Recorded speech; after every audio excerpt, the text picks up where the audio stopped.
엄마, 저 민우예요. 너무 늦게 왔죠. 민우라고? 너가 정말 우리 아들 민우라고? 그 목소리가 들리는 순간 영순 씨의 손에서 국자가 떨어졌습니다. 35년. 단 하루도 잊은 적 없는 그 이름이 지금 눈앞에 있는 이 낯선 남자의 입에서 흘러나왔어요. 남해의 낡은 국수집, 비 내리는 오후였습니다. 고급 세단을 타고 나타난 정장 차림의 남자는 국수 한 그릇을 앞에 두고 눈물을 흘리고 있었죠. 정말 35년 전 빼앗긴 내 아이일까요? 그리고 5살 때 빼앗아간 아들의 손을 다시 잡을 수 있는 걸까요? 안녕하세요. 사연 듣기 좋은 날, 그날 서재입니다.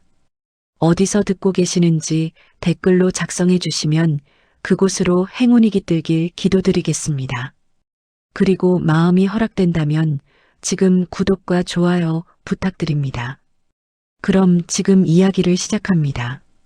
남해의 낡은 항구 시장은 언제나 비린내와 멸치 육수가 뒤섞인 냄새로 가득했습니다. 그날도 마찬가지였어요. 비바람이 몰아치던 그날 영순 씨는 늘 하던 대로 새벽 4시에 일어나 멸치 육수부터 끓이기 시작했죠. 밀가루 반죽을 치대는 손은 관절염으로 붓고 뒤틀려 있었지만 그래도 멈출 수는 없었습니다. 이 작은 가게가 그녀의 전부였으니까요. 아니, 정확히는 이 가게조차도 전부가 아니었습니다. 진짜 전부는 35년 전에 이미 빼앗겨 버렸으니까요. 오전 10시가 되자 시장통은 생선 파는 아주머니들의 구성진 호객 소리로 시끄러워졌습니다. 영순 씨는 심하게 절뚝이는 다리를 이끌고 가게 문을 열었어요. 삐걱거리는 그 문 소리가 그녀에겐 어쩐지 위로처럼 들렸습니다.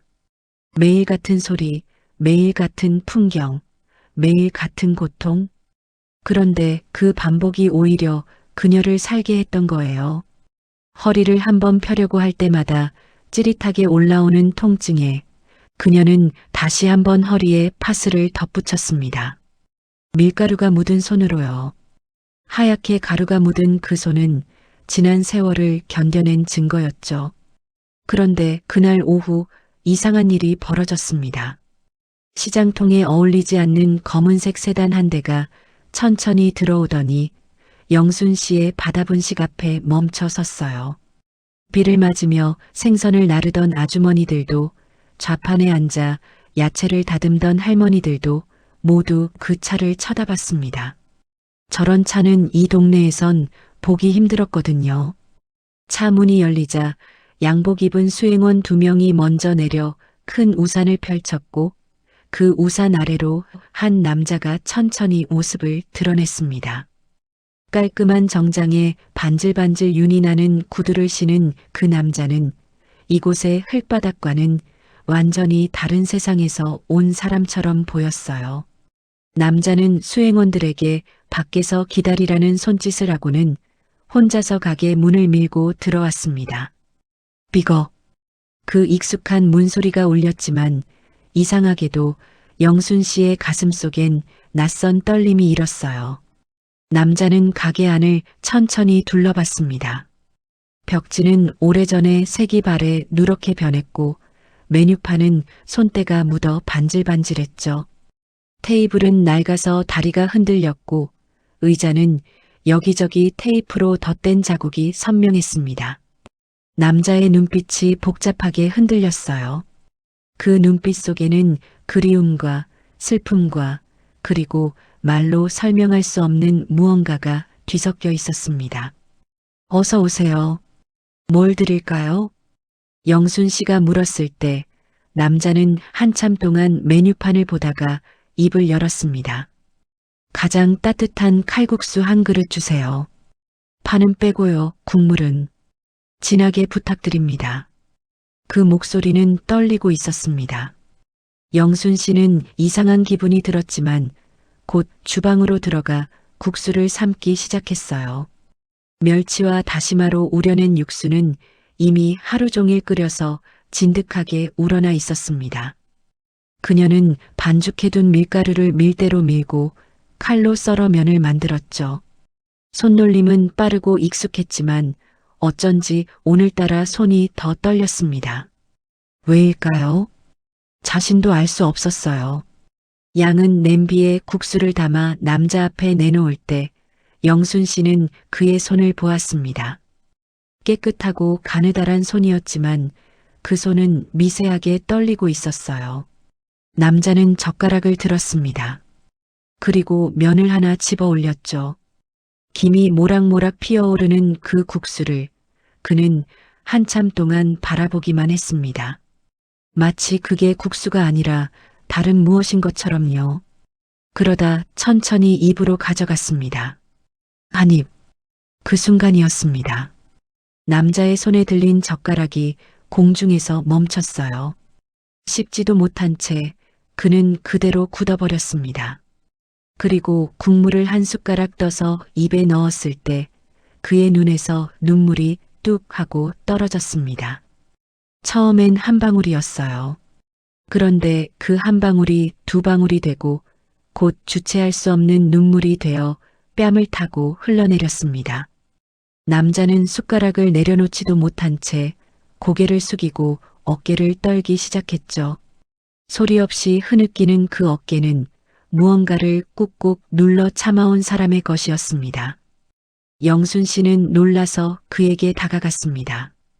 다리가 아파서 절뚝이면서도 그녀는 빠르게 다가갔어요. 손님 무슨 국수가 입에 안 맞나요? 제가 다시 끓여드릴까요?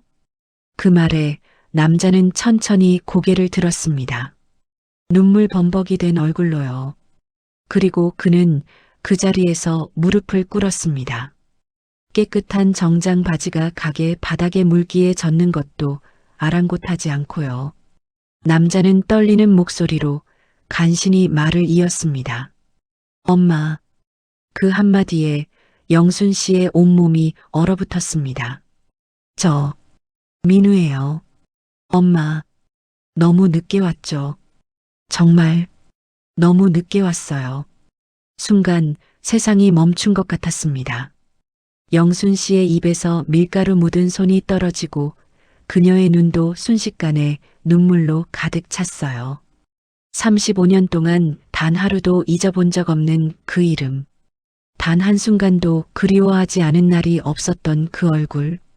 손이 닿을 듯 닿지 않을 듯 꿈에서만 안아보던 그 아이가 이렇게 어른이 되어 돌아온 거예요. 민우야, 민우야. 영순 씨는 그대로 주저앉았습니다. 아픈 다리도 늙은 몸도 아무것도 중요하지 않았어요. 그저 아들의 손을 붙잡았습니다. 그 손이 진짜인지 확인하듯 꼭 붙잡았죠. 그리고 둘은 그렇게 낡은 국수집 한가운데에서 서로를 껴안고 울었습니다. 35년 만에 다시 만난 엄마와 아들. 그 사이의 시간은 너무나 길고 잔인했지만 지금 이 순간만큼은 그 어떤 것도 이들을 갈라놓을 수 없었습니다. 비는 여전히 내리고 있었고 시장통은 여전히 시끄러웠지만 그 가게 앞만큼은 세상에서 가장 조용하고 또 가장 뜨거운 공간이었습니다. 35년 전 구로공단의 여름은 유난히 뜨거웠습니다. 공장 굴뚝에서 쉼없이 뿜어져 나오는 먼지와 매연이 하늘을 회색으로 물들이던 그 시절 23세 영순 씨는 방직 공장 재봉틀 앞에 앉아 있었어요. 아침 8시부터 밤 10시까지 쉬는 시간은 점심 30분이 전부였죠. 손가락엔 늘 반창고가 붙어 있었습니다. 바늘에 찔리고 실에 베이고 뜨거운 다리미에 댄 자국들. 그런데도 영순 씨는 쉬는 시간만 되면 낡은 스케치북을 펼쳤어요. 거기엔 그녀가 그린 옷 디자인들이 가득했습니다. 언젠가 자기 손으로 만든 옷을 세상에 내놓고 싶다는 그 작은 꿈 하나가 그녀를 버티게 했던 거죠. 그해 가을 공장에 새로운 현장 관리자가 왔습니다. 이름은 진서. 다른 관리자들과는 달리 그는 공장 여직원들에게 반말을 하거나 함부로 대하지 않았어요. 오히려 점심시간이면 구석에 앉아 도시락을 먹는 영순 씨 옆을 지나가며 가만히 그녀의 스케치북을 들여다보곤 했죠. 어느 날이었습니다. 영순 씨가 재봉틀에 손가락을 찧어 피를 흘리고 있을 때 진석이 다가왔어요. 그는 당황한 표정으로 자기 주머니에서 깨끗한 손수건을 꺼내더니 영순 씨의 손을 조심스럽게 감싸 쥐었습니다. 괜찮으세요? 의무실 가봐야 하는 거 아니에요? 그 목소리가 너무 다정해서 영순 씨는 얼떨결에 고개를 들었어요. 그리고 처음으로 그의 얼굴을 제대로 봤습니다. 걱정으로 가득한 눈빛이었죠. 영순 씨는 괜찮다고 이 정도는 늘 있는 일이라고 손사래를 쳤지만 진석은 그날 퇴근 후 약국에서 산 연고와 반창고를 들고 다시 공장 앞으로 찾아왔습니다.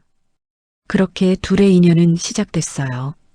퇴근 후 두 사람은 공장 앞 포장마차에 자주 들렀습니다. 진석은 영순 씨가 좋아한다는 우동을 시켜주곤 했어요. 김이 모락모락 나는 뜨끈한 국물을 함께 마시며 영순 씨는 자기 꿈 이야기를 했습니다. 언젠가 작은 가게라도 하나 차려서 자기 손으로 만든 옷을 팔고 싶다고요.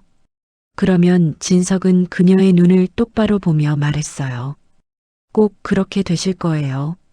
영순 씨 그림 정말 멋있던데요. 그 말 한마디가 영순 씨에겐 세상 어떤 칭찬보다 따뜻했습니다. 주말이면 두 사람은 남산에 올랐어요. 돈이 없어서 케이블카는 엄두도 못 냈지만 그 긴 계단을 함께 오르는 시간이 좋았습니다. 중간중간 쉴 땐 가위바위보를 했죠. 진 사람이 이긴 사람 등을 두드려주는 거예요. 영순 씨는 그때가 인생에서 가장 행복한 시간이었다고 나중에야 깨달았습니다. 가난했지만 그래서 더 간절하게 서로를 아꼈던 그 시절이요. 그런데 그해 겨울 영순 씨는 임신 사실을 알게 됐습니다. 처음엔 믿을 수가 없었어요. 두렵기도 했죠. 결혼도 하지 않은 몸으로 공장 일을 하면서 아이를 키울 수 있을까? 그 생각에 밤마다 눈물을 삼켰습니다. 하지만 진석에게 말했을 때 그는 영순 씨의 손을 꽉 잡았어요. 그리고 주머니에서 작은 반지를 꺼내 그녀의 손가락에 끼워 주었습니다. 은반지였어요. 비싸 보이진 않았지만 영순 씨에겐 다이아몬드보다 귀했습니다. 영순아, 내가 다 책임질게. 우리 부모님께 인사드리자. 정식으로 결혼하자. 그 말에 영순 씨는 처음으로 안심했습니다. 이 사람과 함께라면 아이를 지킬 수 있을 것 같았어요. 그래서 그녀는 고개를 끄덕였습니다. 떨리는 목소리로 대답했죠. 고마워요, 진석 씨. 정말 고마워요. 며칠 후 진석은 영순 씨를 데리고 자기 집으로 향했습니다. 차를 타고 한참을 가니 영순 씨가 한 번도 가본 적 없는 동네가 나왔어요. 큰 저택들이 줄지어 서 있는 곳이었습니다. 영순 씨는 점점 불안해졌어요. 진석의 집이 이런 곳일 거라곤 상상도 못했거든요. 그리고 마침내 차가 멈춘 곳은 담장이 높고 정원이 넓은 저택 앞이었습니다. 영순 씨는 그 순간 무언가 잘못됐다는 걸 직감했어요. 집 안으로 들어서자 진석의 어머니인 최 여사가 거실에 앉아 있었습니다. 그녀는 영순 씨를 위아래로 훑어보더니 차갑게 입을 열었어요. 앉으세요.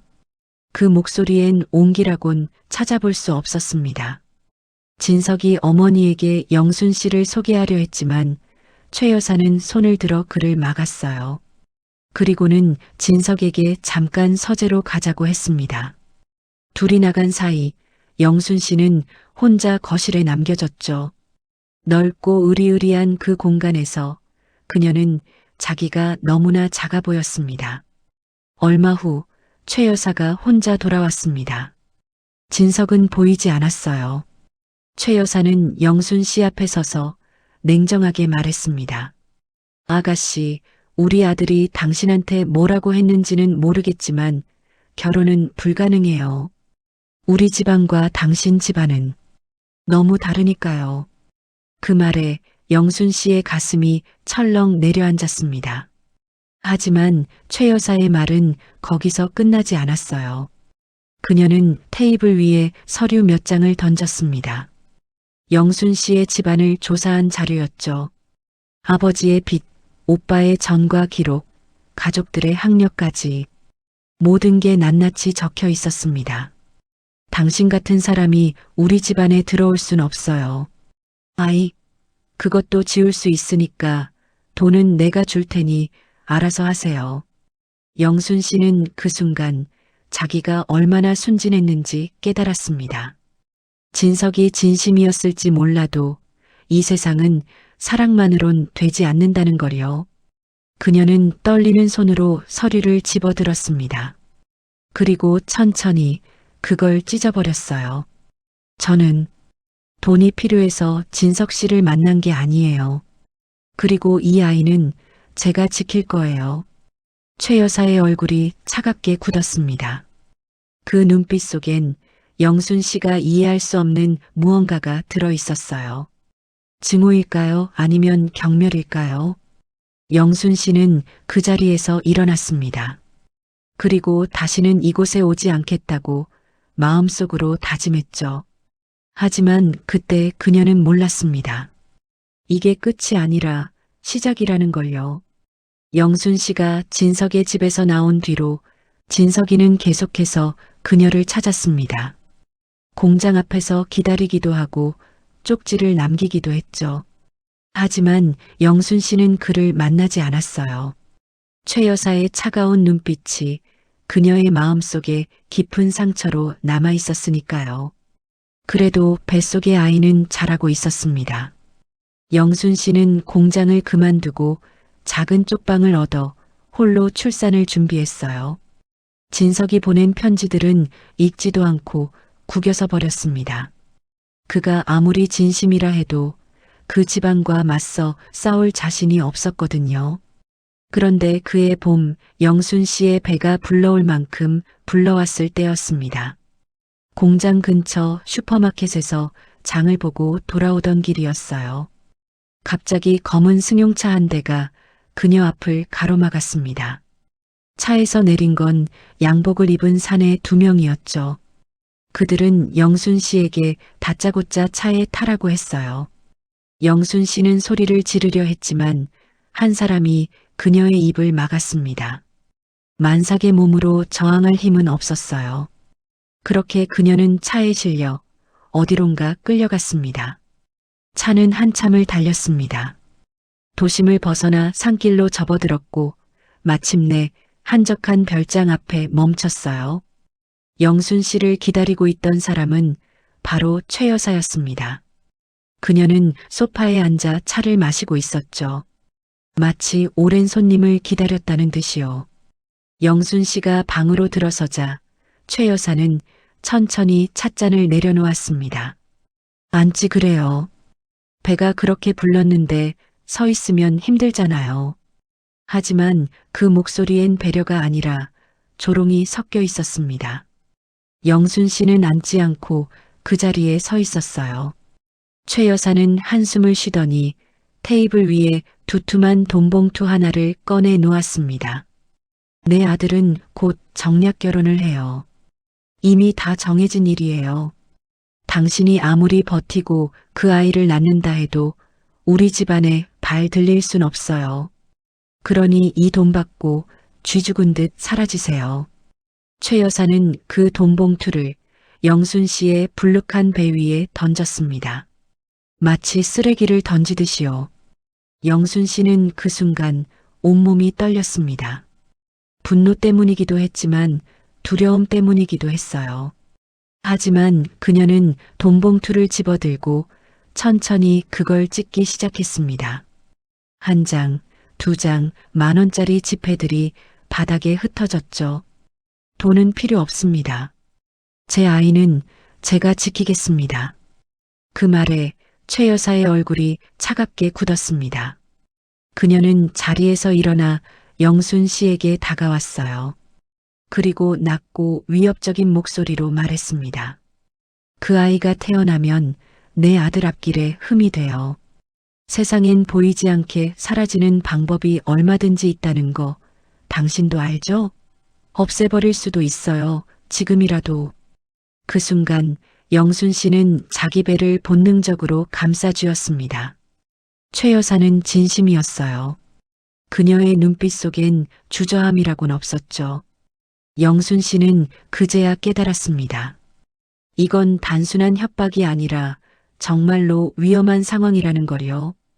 최 여사는 다시 소파에 앉으며 손짓을 했고 양복 입은 사내들이 영순 씨를 작은 방으로 끌고 갔습니다.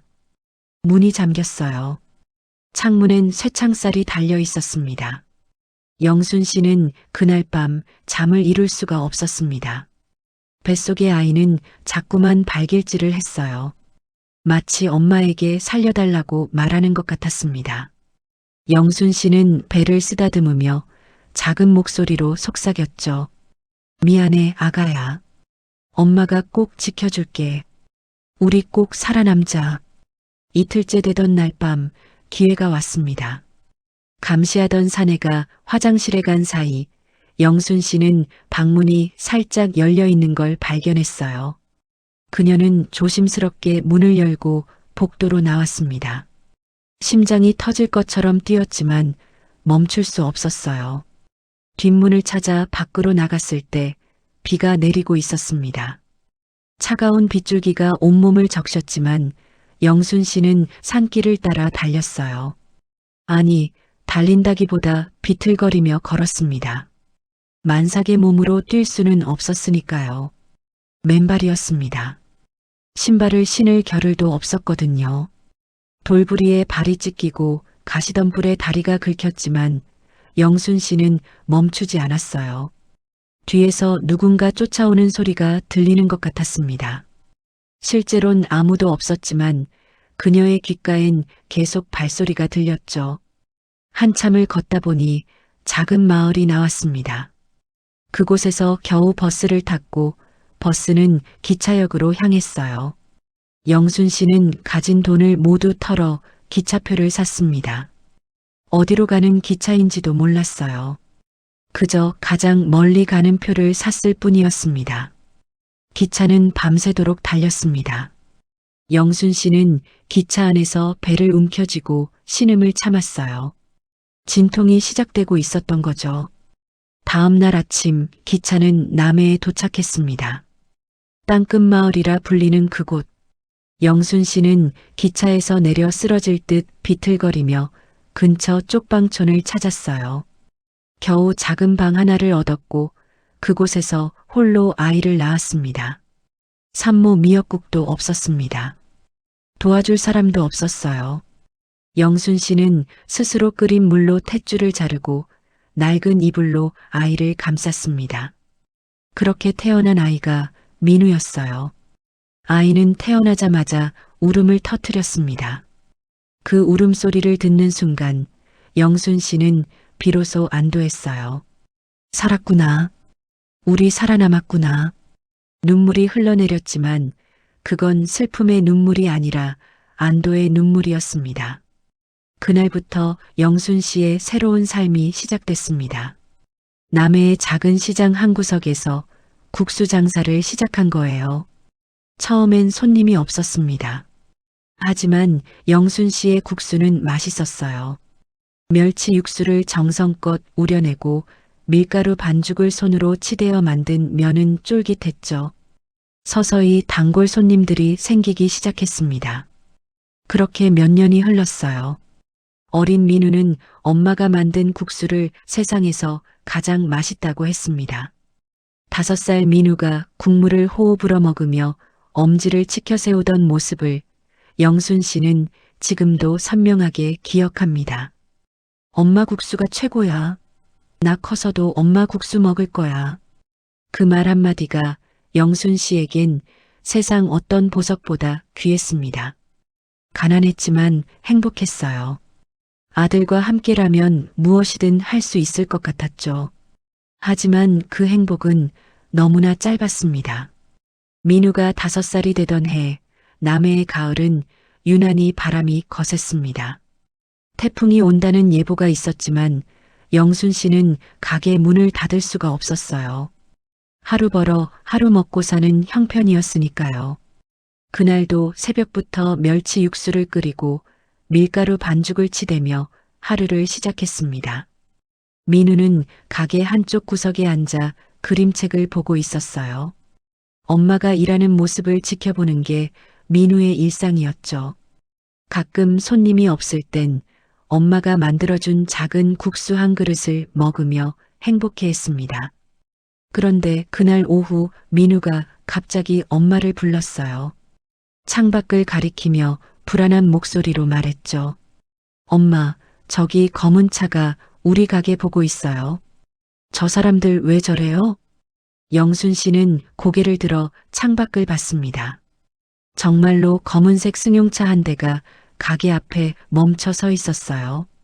차 안엔 사람들이 앉아 있었고 그들은 가게를 뚫어지게 바라보고 있었습니다. 영순 씨의 심장이 철렁 내려앉았어요. 오래전 기억이 떠올랐거든요. 별장에서 도망쳤던 그날 밤 자신을 쫓던 사람들의 모습이요. 하지만 영순 씨는 민우 앞에서 태어난 척했습니다. 괜찮다고 지나가는 차일 뿐이라고 말하며 민우의 머리를 쓰다듬었죠. 하지만 그 차는 떠나지 않았습니다. 1시간, 2시간이 지나도 그 자리에 그대로 있었어요. 영순 씨는 점점 불안해졌습니다. 손님에게 국수를 내오다가도 자꾸 창밖을 돌아봤죠. 그러다 해가 뉘엿뉘엿 지기 시작할 무렵 차 문이 열렸습니다. 내린 사람은 최 여사였어요. 5년이 지났지만 영순 씨는 그 얼굴을 잊을 수가 없었습니다. 최 여사는 천천히 가게 문을 밀고 들어왔어요. 가게 안을 둘러보며 코웃음을 쳤습니다. 여전히 이런 곳에서 살고 있었네요. 그래도 아이는 잘 키웠군요. 최 여사의 시선이 민우에게 향했습니다. 민우는 겁먹은 표정으로 엄마 뒤로 숨었어요. 최 여사는 민우를 보며 중얼거렸죠. 핏줄은 못 속이는구나. 내 아들을 쏙 빼닮았어.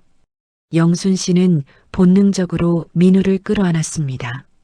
최 여사가 왜 여기까지 찾아왔는지 무엇을 하려는 건지 알 수 없었지만 좋은 일은 아니라는 걸 직감했어요. 최 여사는 손짓 하나를 했습니다. 그러자 차에서 대기하고 있던 건장한 사내 2명이 가게 안으로 들어왔어요. 그들은 아무 말 없이 가게 집기를 부수기 시작했습니다. 테이블이 넘어졌고 그릇들이 바닥에 떨어져 산산조각 났죠. 영순 씨가 평생을 걸어 만든 작은 가게가 순식간에 엉망이 되어버렸습니다. 왜 이러세요? 제발 그만하세요. 영순 씨가 소리쳤지만 사내들은 멈추지 않았어요. 그들 중 한 명이 민우에게 다가갔습니다. 민우는 엄마 뒤에 숨으려 했지만 사내의 손이 민우의 작은 팔을 낚아챘어요. 그 순간 민우가 비명을 질렀습니다. 엄마, 엄마, 살려줘요. 민우의 작은 몸이 허공에 들렸습니다. 고사리 같은 손이 엄마를 향해 필사적으로 뻗어나왔죠. 영순 씨는 미친 듯이 사내에게 달려들었어요. 민우의 팔을 잡으려 했지만 다른 사내가 영순 씨를 밀쳐냈습니다. 영순 씨는 바닥에 넘어졌어요. 그래도 포기할 수 없었습니다. 다시 일어나 사내의 바짓가랑이를 붙잡고 매달렸죠. 제발요. 제발 우리 아이만은. 제발요. 하지만 사내는 영순 씨를 짓밟듯 밀어냈습니다. 그때였어요. 영순 씨의 다리가 꺾이는 소리가 났습니다. 뚝 하는 둔탁한 소리와 함께 영순 씨는 그 자리에 쓰러졌어요. 다리에서 올라오는 통증이 너무 심해서 눈앞이 하얘졌습니다. 하지만 영순 씨는 포기하지 않았어요. 꺾인 다리를 질질 끌면서도 민우를 향해 손을 뻗었습니다. 민우야, 민우야. 민우는 울면서 엄마를 불렀습니다. 그 울음소리가 영순 씨의 가슴을 찢었어요. 최 여사는 그 모습을 차갑게 내려다보며 말했습니다. 당신이 키울 아이가 아니에요. 이 아이는 우리 집안의 피를 물려받았어요. 제대로 된 교육을 받아야 해요. 이런 곳에서 자라게 둘 순 없어요. 사내들은 민우를 안고 가게 밖으로 나갔습니다. 차에 태우려는 거였죠. 영순 씨는 꺾인 다리를 이끌고 기어서라도 그들을 쫓아갔어요. 가게 밖 아스팔트 위로 나가 멀어지는 차를 향해 손을 뻗었습니다. 하지만 차는 그대로 출발했어요. 영순 씨는 절뚝거리며, 아니 거의 기다시피 하며 차를 쫓아 달렸습니다. 다리에서 피가 흘렀지만 그런 건 중요하지 않았어요. 그저 민우가 탄 차를 놓칠 수 없었습니다. 민우야, 민우야, 엄마가 간다. 엄마가 꼭 데려올게. 하지만 차는 점점 멀어졌습니다. 영순 씨는 결국 힘이 풀려 아스팔트 바닥에 쓰러지고 말았어요. 무릎이 까지고 손바닥이 찢어졌지만 그런 상처는 아무것도 아니었습니다. 진짜 상처는 가슴속에 있었으니까요. 영순 씨는 바닥에 엎드린 채 목이 터져라 울부짖었습니다. 하늘이 무너지는 것 같았어요. 세상이 끝나는 것 같았죠. 한참을 그렇게 누워 있다가 영순 씨는 무언가 손에 잡히는 걸 느꼈습니다. 고개를 들어보니 그건 민우의 신발이었어요. 민우가 끌려가면서 한쪽 신발이 떨어진 거였죠. 영순 씨는 그 작은 신발을 가슴에 꼭 껴안았습니다. 그리고 다시 한번 울음을 터뜨렸어요. 짐승처럼, 혹은 그보다 더 비참하게요. 민우의 신발에선 아직 민우의 체온이 남아 있었습니다. 영순 씨는 그 신발을 품에 안고 한참 동안 길바닥에 앉아 있었어요. 해가 지고 어둠이 내렸지만 그녀는 움직일 수가 없었습니다. 다리가 아파서가 아니라 마음이 너무 아파서였죠. 지나가던 시장 사람들이 영순 씨를 부축해서 병원으로 데려갔습니다. 하지만 영순 씨는 병원에서도 계속 민우의 이름만 불렀어요. 의사는 말했습니다. 다리뼈가 심하게 부러졌으니 제대로 치료하지 않으면 평생 장애가 남을 거라고요. 하지만 영순 씨에겐 그런 말이 귀에 들어오지 않았습니다. 그저 민우 생각뿐이었어요.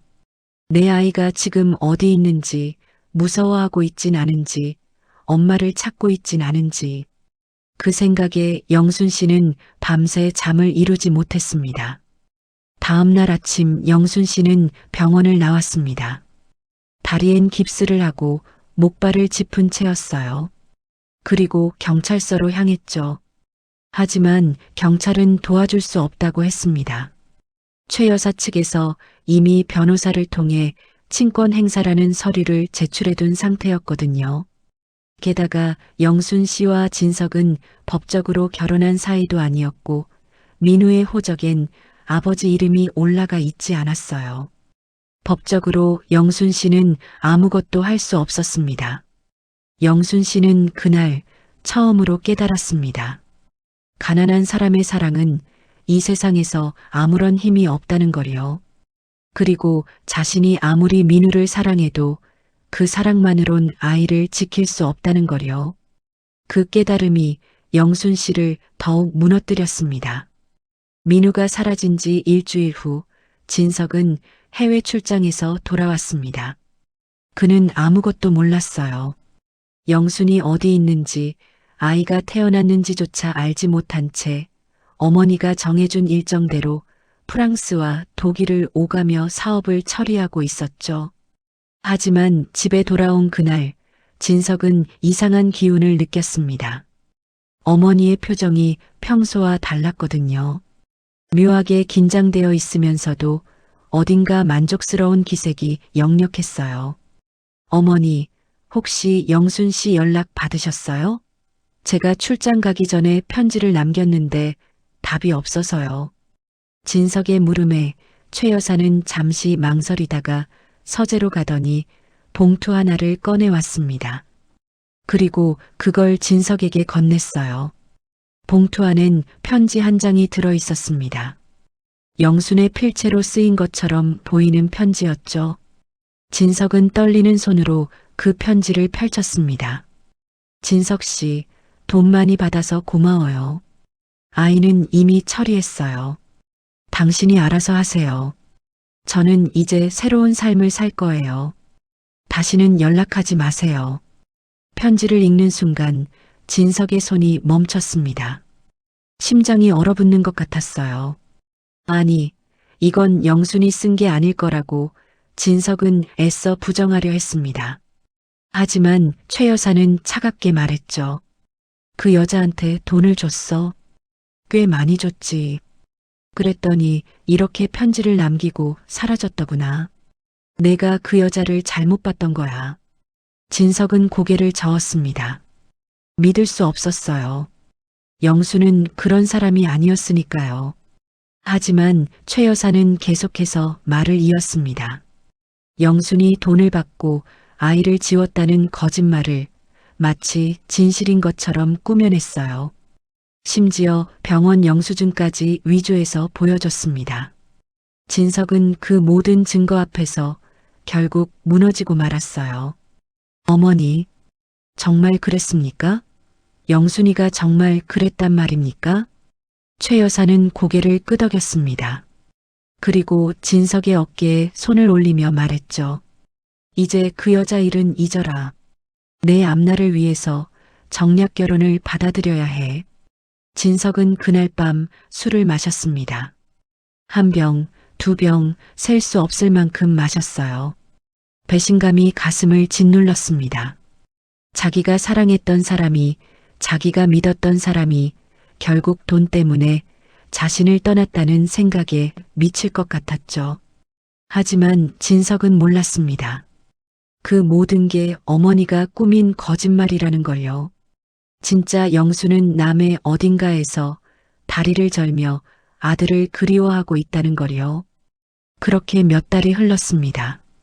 진석은 어머니의 뜻대로 정략 결혼을 했어요. 상대는 재벌 집안의 딸이었죠. 하지만 그 결혼엔 사랑이 없었습니다. 진석은 매일 밤 술로 하루를 마감했고 아내와는 같은 방을 쓰지도 않았어요. 그저 회사 일에만 몰두하며 영순에 대한 기억을 지우려 애썼습니다. 한편 최 여사의 집엔 민우가 있었습니다. 하지만 민우는 환영받지 못했어요. 최 여사는 민우를 첩의 자식이라 부르며 냉대했죠. 밥은 하인들과 함께 먹게 했고 방은 집 뒤편 창고 옆 작은 방을 내줬습니다. 민우는 매일 밤 엄마를 그리며 울었어요. 엄마가 만들어주던 따뜻한 국수가, 엄마의 품이, 엄마의 목소리가 그리웠습니다. 하지만 아무리 울어도 엄마는 오지 않았어요. 엄마 어디 있어요? 민우 데리러 와요. 민우의 작은 속삭임은 아무도 들어주지 않았습니다. 최 여사는 민우를 볼 때마다 눈살을 찌푸렸어요. 이 아이가 언젠가 진석에게 알려질까봐 혹은 진석이 이 아이를 알아볼까봐 두려웠던 거죠. 그래서 최 여사는 결심했습니다. 민우를 이 집에서 완전히 지워버리기로요. 어느 날 최 여사는 프랑스에 연줄이 있는 입양 브로커를 불렀습니다. 그리고 민우를 해외로 입양 보내기로 했어요. 그것도 가능한 한 멀리 다시는 돌아올 수 없는 곳으로요. 브로커는 돈을 받고 민우의 서류를 위조했습니다. 고아라고 부모가 없다고 거짓으로 서류를 작성했죠. 그 무렵 영순 씨는 다친 다리를 이끌고 서울로 올라왔습니다. 진석을 만나기 위해서였어요. 진석에게 사실을 말하면 그가 도와줄 거라고 믿었거든요. 영순 씨는 진석의 회사 주소를 알아내서 그곳으로 찾아갔습니다. 하지만 회사 경비들이 그녀를 막았어요. 누추한 옷차림에 다리를 절며 걸어오는 그녀를 경비들은 수상한 사람으로 여겼던 거죠. 저 좀 들여보내주세요. 진석 씨 만나러 왔어요. 제발요, 급한 일이에요. 하지만 경비들은 영순 씨를 쫓아냈습니다. 영순 씨는 회사 앞에서 하루 종일 기다렸어요. 진석이 나오길 바라며요. 하지만 진석은 나타나지 않았습니다. 그는 그날 지방 출장을 간 상태였거든요. 영순 씨는 결국 지쳐서 회사 앞 계단에 주저앉고 말았어요. 그때였습니다. 검은 차 한 대가 영순 씨 앞에 멈춰 섰어요. 차에서 내린 건 최 여사의 비서였습니다. 그는 영순 씨에게 다가와 낮은 목소리로 경고했죠. 당신이 계속 나타나면 아이를 다시는 못 보게 할 겁니다. 고아원에 버릴 수도 있어요. 아이를 정말 사랑한다면 죽은 듯이 사세요. 그래야 아이가 잘 살 수 있어요. 그 말에 영순 씨는 온몸이 얼어붙었습니다. 아이를 고아원에 버린다는 말이 그녀의 가슴을 찔렀어요. 비서는 봉투 하나를 영순 씨 앞에 던지고 떠났습니다. 봉투 안엔 돈이 들어 있었죠. 하지만 영순 씨는 그 돈을 집지도 않았어요. 그저 바닥에 주저앉아 또다시 울음을 터뜨렸습니다. 결국 영순 씨는 남해로 돌아갔습니다. 돌아가는 기차 안에서 그녀는 결심했어요. 민우가 잘 살기를 바란다면 자기가 사라져야 한다고요. 그래야 민우가 좋은 환경에서 자랄 수 있다고 믿었습니다. 그게 엄마로서 할 수 있는 마지막 사랑이라고 생각했죠. 그리고 얼마 후 민우는 프랑스로 떠났습니다.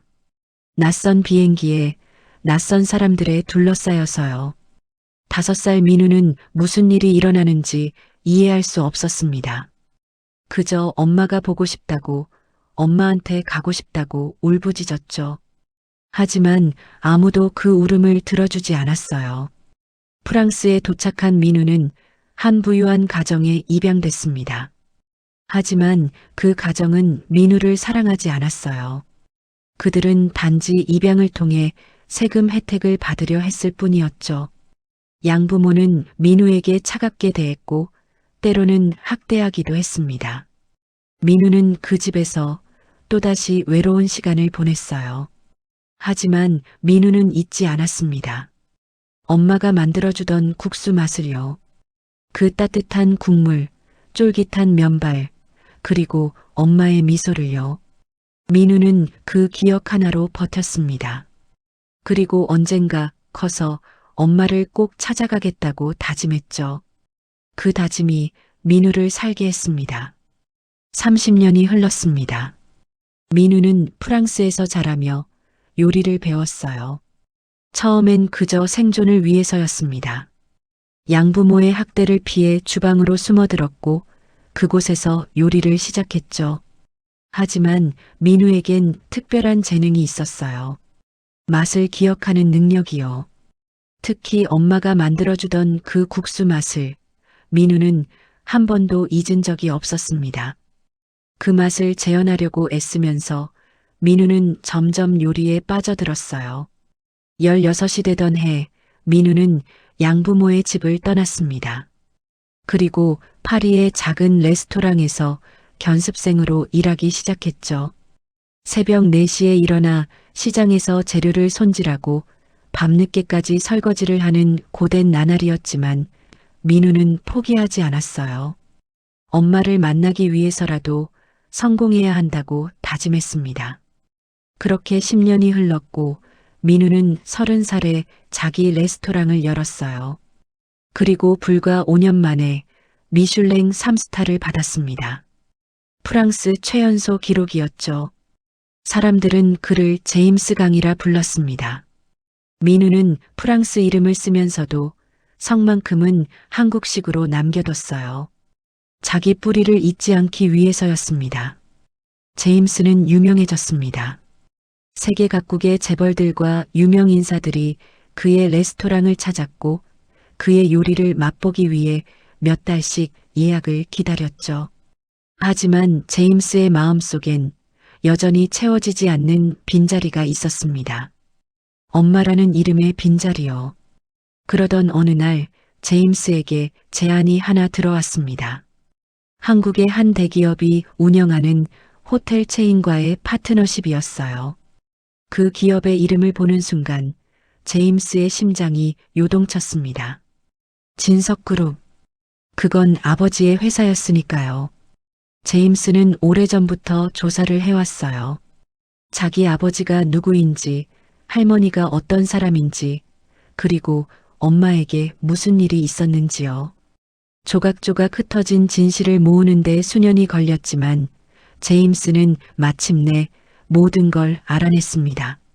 엄마가 어떻게 쫓겨났는지, 자기가 어떻게 빼앗겼는지, 그리고 할머니가 얼마나 잔인한 거짓말을 꾸며냈는지요. 제임스는 그 파트너십 제안을 받아들였습니다.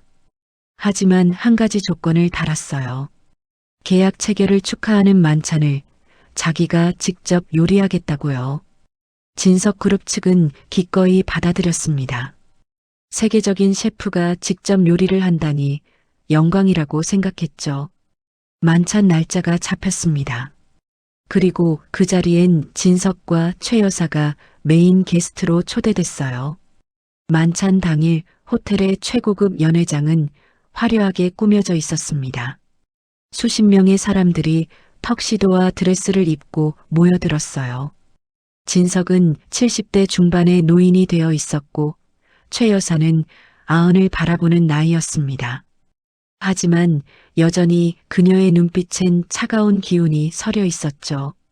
사람들이 자리에 앉자 제임스가 등장했습니다. 깔끔한 셰프복을 입고 직접 카트를 밀며 들어왔어요.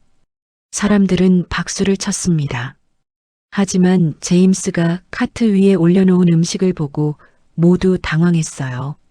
화려한 프랑스 요리가 아니라 투박한 양은 냄비에 담긴 칼국수였으니까요. 김이 모락모락 피어오르는 그 국수는 연회장의 화려함과는 전혀 어울리지 않았습니다. 최 여사가 먼저 입을 열었습니다. 불쾌한 표정을 숨기지 않으며 말했죠. 이런 천박한 음식을 감히 이 자리에? 도대체 무슨 생각으로? 하지만 제임스는 미소를 지었습니다. 그리고 조용히 하지만 또렷하게 말했어요. 이 국수 맛 기억나십니까? 30년 전 남해에서 뺏어온 아이가 먹던 바로 그 맛입니다. 순간 연회장이 조용해졌습니다. 최 여사의 얼굴이 하얗게 질렸어요. 진석은 뭔가 이상하다는 걸 느끼고 제임스를 뚫어지게 바라봤습니다. 제임스는 천천히 셔츠 소매를 걷어올렸어요. 그의 팔뚝엔 오래된 화상 흉터가 있었습니다. 어릴 적 엄마 가게에서 뜨거운 냄비에 데인 자국이었죠. 저 민우입니다. 아버지. 그 말에 진석의 눈이 커졌습니다. 믿을 수 없다는 표정이었어요. 하지만 제임스는 멈추지 않았습니다. 그는 주머니에서 작은 녹음기를 꺼냈어요. 그리고 재생 버튼을 눌렀습니다. 연회장 전체에 울려 퍼진 건 최 여사의 목소리였습니다. 그 아이를 프랑스로 보내. 다시는 돌아올 수 없게 멀리. 돈은 얼마든지 줄 테니까 깨끗하게 처리해. 그건 30년 전 최 여사가 입양 브로커와 통화하던 내용이었어요.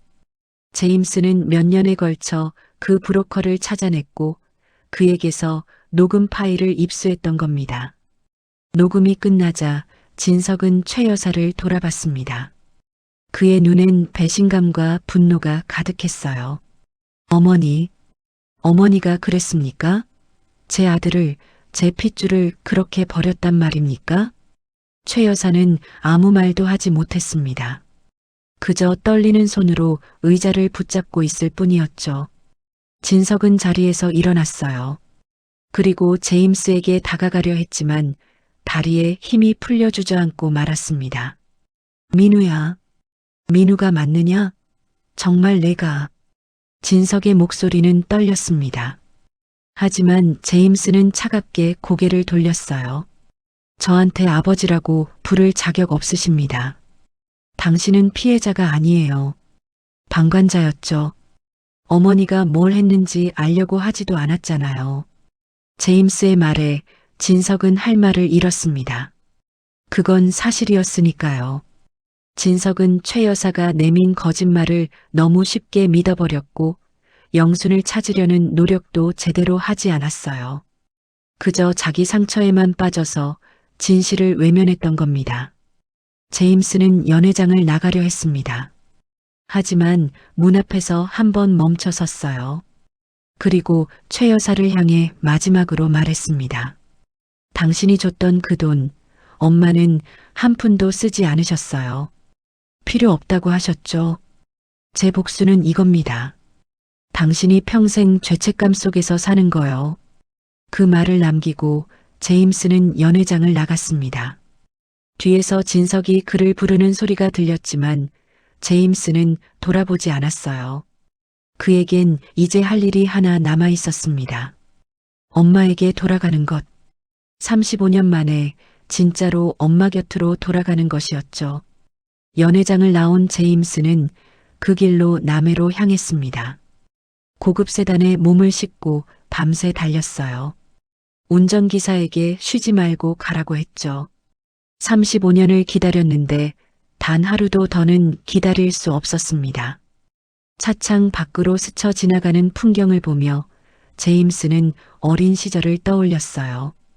엄마 손을 잡고 시장을 걸었던 기억, 엄마가 만들어준 국수를 먹으며 웃었던 순간들, 그 모든 기억이 선명하게 되살아났습니다. 서울에 남겨진 진석은 무너져 내렸습니다. 연회장에서 쓰러진 최 여사는 병원으로 옮겨졌지만 진석은 어머니 곁에 가지 않았어요. 그 대신 혼자 서재에 앉아 지난 세월을 되돌아봤습니다. 자기가 얼마나 무책임한 아버지였는지, 얼마나 비겁한 아들이었는지 깨달았죠. 영순을 찾지 않았던 것도, 민우를 지키지 못한 것도 모두 자기 책임이었습니다.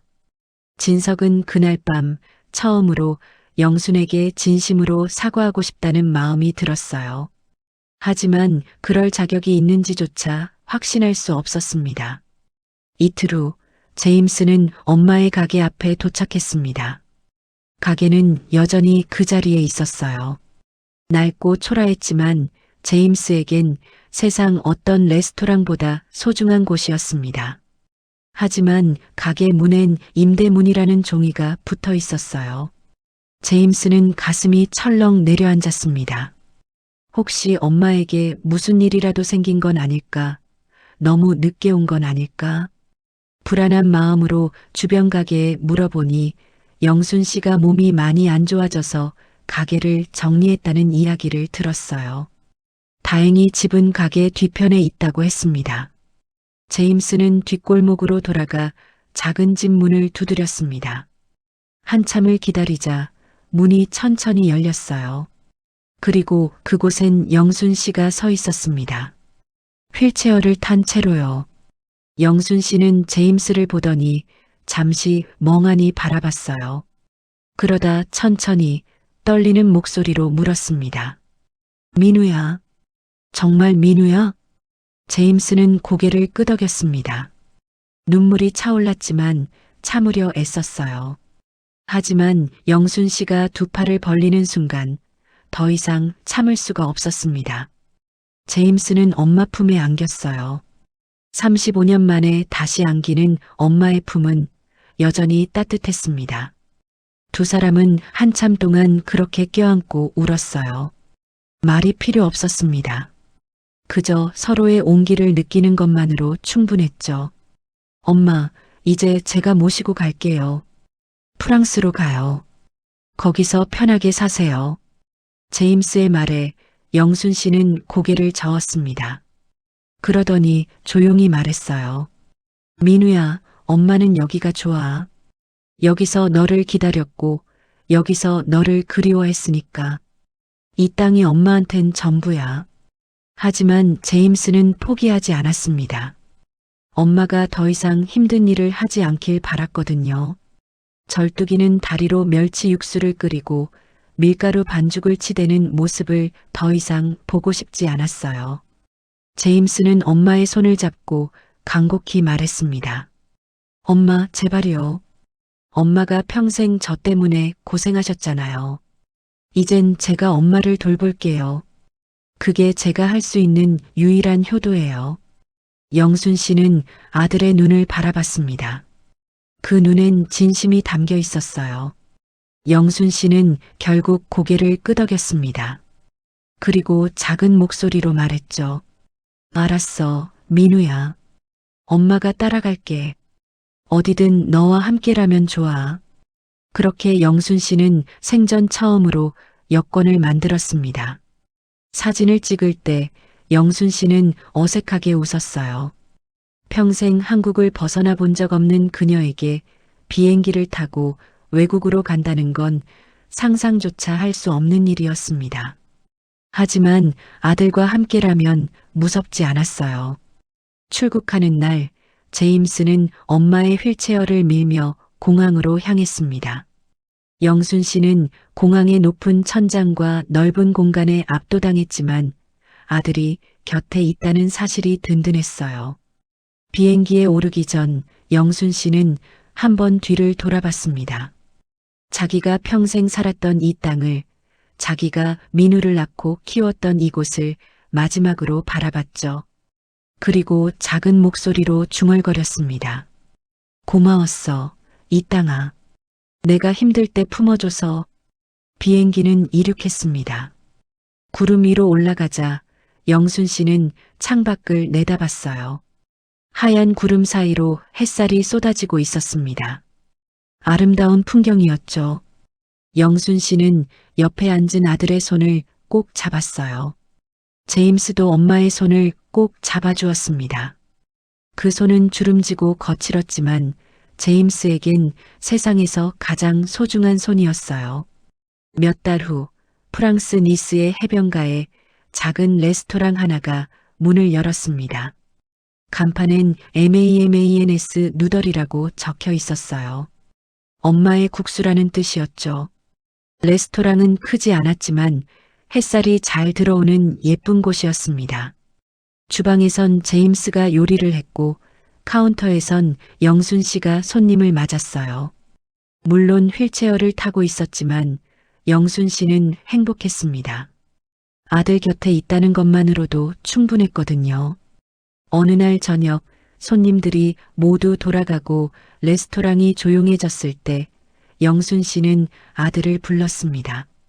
민우야, 간 좀 봐줄래? 제임스는 미소를 지으며 국물 한 숟가락을 떠서 맛을 봤어요. 그리고 고개를 끄덕였습니다. 완벽해요, 엄마. 역시 엄마 국수가 최고예요. 그 말에 영순 씨도 미소를 지었습니다. 그 미소엔 지난 35년의 고통이 녹아 있었지만 동시에 지금 이 순간의 행복도 담겨 있었어요. 창밖으로는 지중해의 석양이 지고 있었습니다. 주황빛 햇살이 레스토랑 안을 따뜻하게 비추었죠. 영순 씨는 그 햇살을 바라보며 생각했습니다. 인생이 참 길고 힘들었지만 결국 이렇게 아들과 함께 있게 됐구나. 그 생각에 눈물이 날 것 같았지만 이번엔 슬픔의 눈물이 아니었어요. 감사의 눈물이었습니다. 살아있어서, 견뎌내서, 그래서 이 순간을 맞이할 수 있어서 감사했죠. 제임스도 엄마를 바라보며 미소 지었습니다. 이제 엄마는 안전했어요. 더 이상 다친 다리로 국수를 만들지 않아도 되고 추운 새벽에 멸치 육수를 끓이지 않아도 됐습니다. 그저 이 따뜻한 레스토랑에서 햇살을 받으며 조용히 웃고 있으면 됐어요. 그게 제임스가 엄마에게 줄 수 있는 최고의 선물이었습니다. 그리고 그날 밤 두 사람은 함께 국수를 끓여 먹었습니다. 엄마와 아들이 35년 만에 다시 함께 먹는 국수였어요. 국물을 한 모금 마실 때마다 두 사람은 지난 시간을 떠올렸습니다. 아팠던 기억도, 그리웠던 순간도. 하지만 이젠 괜찮았어요. 다시 함께니까요. 서로의 손을 잡을 수 있으니까요. 그렇게 두 사람의 이야기는 따뜻한 국수 한 그릇과 함께 새로운 시작을 맞이했습니다.